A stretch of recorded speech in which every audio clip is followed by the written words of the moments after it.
সমুচিত শাস্তি দেওয়ার ব্যবস্থা করা হোক। সংগ্রামী ভাই বন্ধুগণ, আমি এখানে যারা আছে আমাদের নেতৃবৃন্দ, তাদের চেয়ে অনেকের আমার বয়স একটু বেশি। আমি যাদের সাথে কাজ করেছি, আফসোস দুঃখ আজকে তারা কেউ আমার সাথে নেই। তাদেরকে হত্যা করা হয়েছে। আমাদের দলের প্রধান মৌলানা মতিউর রহমান ইসলামীকে মিথ্যা মামলায় হত্যা করা হয়েছে। আমাদের পার্টির সেক্রেটারি জেনারেল জনাব আলী হাসান মোহাম্মদ মুজাহিদ, তাকে হত্যা করা হয়েছে। আমাদের পার্টির দুইজন সহকারী সেক্রেটারি জেনারেল জনাব মোহাম্মদ কামারুজ্জামান আব্দুল কাদের মোল্লা এবং নির্বাহী পরিষদ সদস্য জনাব মীর কাসিম সাহেব আলীকে ফাঁসির কাছে জুড়ে হত্যা করা হয়েছে। আমি তাদের আত্মার মাগফিরাত কামনা করি।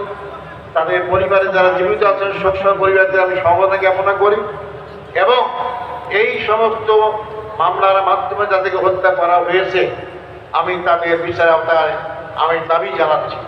এই কারাগারেই যারা ফাঁসি হয়েছে কিন্তু কার্যকর করা হয়নি, মামলার রায় হয়েছে, যাবজ্জীবন দেওয়া হয়েছে অথবা মামলা চালাবার অবস্থায় ছিল, তাদেরকেও হত্যা করা হয়েছে কারাগারে বিনা চিকিৎসায়। তার মধ্যে অধ্যাপক গোলাম আজম, আপনার নাম জানেন, আমার মৌলানা আবুল কালাম আজাদ, মৌলানা আবুল কালাম ইউসুফ, তাকে হত্যা করা হয়েছে। মৌলানা আব্দুল সোবহান, যিনি পাঁচবার জাতীয় সংসদের সদস্য নির্বাচিত হয়েছিলেন। যারা যুদ্ধ অপরাধ করে, যারা মানবতা বিরোধী অপরাধ করে, তারা কি এই জনগণের ভোটে নির্বাচিত হতে পারে? আমি চ্যালেঞ্জ দিয়ে বলতে পারি দুনিয়ার কোনো দেশে এরকম কোনো উদাহরণ নাই। কিন্তু তাদেরকেও তো ফাঁসির কাছে ঝুলাবার চেষ্টা করা হলো। এটাই আজব এক বাংলাদেশ, আজব এক আমাদের ক্ষমতায় যারা ছিলেন তাদের চরিত্র।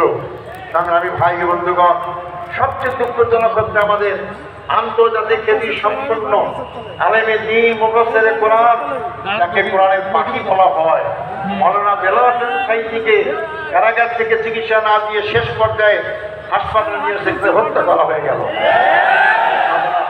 তাই আমি আজকে আপনাদের মাধ্যমে বর্তমান সরকারের কাছে দাবি জানাতে চাই, যারা এই মানবতা বিরোধী অপরাধে জড়িতকে হত্যা করা হয়েছে, হত্যার ষড়যন্ত্র করা হয়েছিল, এই বিচার প্রক্রিয়ার সাথে যারা যেখানে যেভাবেই জড়িত সবাইকে আইনের আওতায় নিয়ে এসে তাদের বিচার করতে হবে।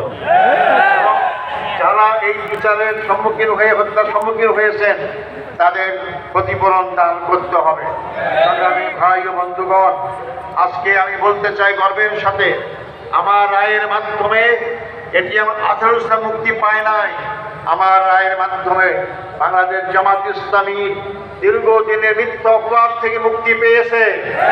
সর্বোচ্চ আদালত রায় দিয়েছে, ন্যায়ভ্রষ্ট রায়।